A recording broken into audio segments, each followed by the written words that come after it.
दिल्ली मुंबई की are value 2 से ज्यादा हो गई है। महामारी की शुरुआत के बाद ये पहली बार हो रहा है जब इन दो महानगरों की आर वैल्यू 2 से ज्यादा हुई और साथ ही देश में कई महीनों तक 1 से कम रही आर वैल्यू अब बढ़कर 1.22 हो गई है। आर वैल्यू का ज्यादा होना इस बात का संकेत है कि कोरोना केस अब बढ़ने लगे हैं और कोविड के एक्टिव केसेस में गिरावट शुरू होने के लिए आर वैल्यू का 1 से कम होना जरूरी है। लेकिन फिलहाल इसका ज्यादा होना हमारे लिए चिंता की बात है। अब आपके मन में सवाल उठ रहा होगा कि आखिर ये आर नोट या फिर आर जीरो वैल्यू क्या है, इसके घटने या फिर बढ़ने का क्या मतलब होता है, कोरोना से इसका क्या कनेक्शन है। तो आपके सभी सवालों का जवाब हम बारी बारी से देते हैं। क्या है आर नोट वैल्यू? सबसे पहले जानते हैं कि आर नोट यानी कि आर जीरो वैल्यू है क्या। दरअसल ये एक मैथमेटिकल टर्म है। आर वैल्यू यानी कि रिप्रोडक्शन वैल्यू ये बताती है कि कोरोना से इन्फेक्टेड एक व्यक्ति से कितने लोग इन्फेक्ट हो रहे हैं या फिर हो सकते हैं। अगर आर वैल्यू 1 से ज्यादा है तो इसका मतलब है कि कोरोना से इन्फेक्टेड एक व्यक्ति से 1 से ज्यादा लोगों को इन्फेक्ट कर रहा है। यानी लंबे समय तक आर वैल्यू 1 से ज्यादा रहे तो केस बढ़ेंगे। इसे ऐसे भी समझ सकते हैं कि अगर 100 व्यक्ति इन्फेक्टेड हैं और वे 100 लोगों को इन्फेक्ट करते हैं तो आर वैल्यू 1 होगी।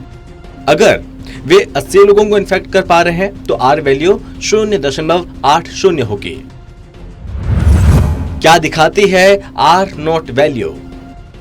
आर नॉट वैल्यू 1 से ज्यादा होने का मतलब है कि इन्फेक्शन तेजी के साथ फैल रहा है। यही कारण है कि हेल्थ एक्सपर्ट की आर नॉट पर करीब से नजर रहती है। आर नॉट वैल्यू ये बताती है कि किसी वायरस से संक्रमित एक व्यक्ति औसतन कितने स्वस्थ लोगों को बीमार कर रहा है।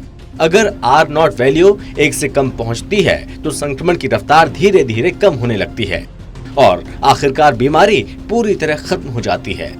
हालांकि आर नॉट के 1 से थोड़ा सा ऊपर जाते ही संक्रमण फैलने का खतरा बढ़ने लगता है। SARS-CoV-2 यानी कि कोविड वायरस की आर जीरो वैल्यू यानी कि रिप्रोडक्शन वैल्यू महाराष्ट्र जैसे कुछ राज्यों में बढ़ रही है। आर जीरो वैल्यू 1 होने का मतलब है कि एक मरीज एक बीमारी को एक व्यक्ति में फैला रहा है। अभी कितनी है भारत की आर नोट? आर वैल्यू को लेकर Indian institute of mathematical sciences के आंकड़े बताते हैं कि देश की आर वैल्यू 1.22 है। चिंता वाली बात यह है कि दिल्ली और मुंबई में ये 2 से भी ज्यादा है। दिल्ली की आर वैल्यू 2.54 है और मुंबई की 2.01। पुणे, बेंगलुरु, कोलकाता और चेन्नई जैसे बड़े शहरों की आर वैल्यू भी 1 से ज्यादा है। आर नोट वैल्यू के मायने क्या हैं? आर नोट वैल्यू संक्रमण की दर से सीधे जुड़ी है। इसे एक उदाहरण से समझते हैं। मान लेते हैं कि आर नोट 1.2 है। इसका मतलब है अगर 10 व्यक्ति अपने संपर्क में आने वाले 12 लोगों को इन्फेक्शन पास कर रहे हैं, इसके बदले ये 12 लोग 14 लोगों को संक्रमित करेंगे।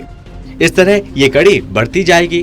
बड़ी आबादी को देखते हुए आर वैल्यू में मामूली बदलाव पूरे सीन को बदल देता है। किन राज्यों में आर नोट वैल्यू राष्ट्रीय औसत से ज्यादा है?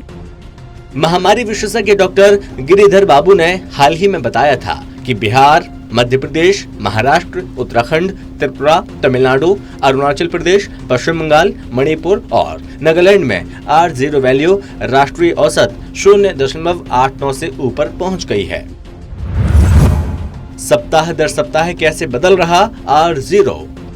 2 नवंबर को खत्म हुए सप्ताह में महाराष्ट्र में आर जीरो वैल्यू 0.7 थी, जो धीरे धीरे बढ़कर 0.82 और फिर 0.96 पहुंच गई।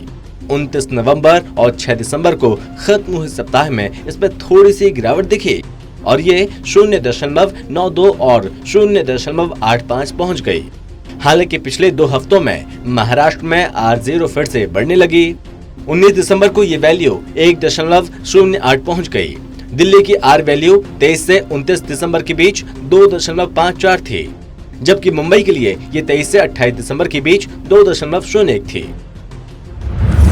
दूसरी लहर के दौरान देश की आर वैल्यू क्या थी? दूसरी लहर की शुरुआत के दौरान 9 मार्च और 21 अप्रैल के बीच आर वैल्यू 1.37 थी। इसी वजह से इस दौरान केस तेजी के साथ बढ़ रहे थे और दूसरी लहर अपने पीक की ओर बढ़ रही थी। 24 अप्रैल से 1 मई के बीच आर वैल्यू 1.18 थी और फिर 29 अप्रैल से 7 मई के बीच 1.10 रह गई। उसके बाद से आर वैल्यू लगातार कम होती गई, जिस वजह से केसेस भी कम होते गए और ओमिक्रॉन आने के बाद दोबारा आर वैल्यू बढ़ने लगी है। क्या किसी महामारी के खतरे को केवल आर वैल्यू से मापा जाता है? कोई महामारी कितनी गंभीर है, इसे मापने के लिए 3 पैमानों का इस्तेमाल किया जाता है। आर वैल्यू, केसेस की संख्या और साथ ही सिविरिटी यानी कि गंभीरता। आर वैल्यू हम बता ही चुके हैं, इसके साथ ही कितने मरीज मिल रहे हैं और कुल मरीजों में से कितने मरीजों में गंभीर लक्षण देखे जा रहे हैं। इस आधार पर किसी महामारी के खतरे को मापा जाता है। क्या ये तीसरी लहर की शुरुआत का संकेत है? ऐसा माना जा सकता है। दरअसल आर वैल्यू का सीधा सीधा संबंध केस बढ़ने या फिर घटने से है। अगर आर वैल्यू बढ़ रही है तो इसका मतलब है केस भी बढ़ेंगे और कम हो रही है तो केस भी कम होंगे। केसेस कम होने के लिए जरूरी है कि आर वैल्यू 1 से कम हो।